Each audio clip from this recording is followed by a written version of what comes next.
John, what about the wrist cock on the golf swing? Well, it's all really based on, first of all, getting your hands on the club right, and your wrist to be secure and your wrist to be very oily. Now, some people have more flexible wrists, so the wrists do hinge easier for them. I really think if you get your arms to be more relaxed. See, what happens with people that they have to force the wrist bending or cocking in the motion is because, first of all, they hang on to the club wrong. Second of all, they've been told to keep their arm very stiff. What that does is it just creates tension in your wrists. So it ends up to be, a lot of people look this way and it's very stiff.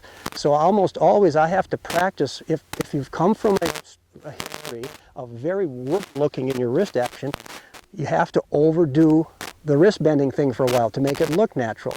And I have people on video say, okay, win the wrist bending contest, and generally it looks pretty normal. I don't have to tell too many people that they're overly bending their wrist. So the problem is, like I mentioned, if you look very stiff over the ball,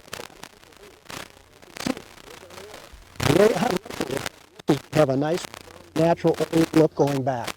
Got to be careful. You hang on to the club with your fingers, which will allow your wrist to hinge. So it should be natural. Unfortunately, it isn't, and it has to be put in there some to get some bending, because that's your leverage and speed. So trying to be really, really frozen over the ball creates a lot of stiffness, and it doesn't allow that what should be a natural motion of the wrist. Sometimes doesn't happen. It has to be trained.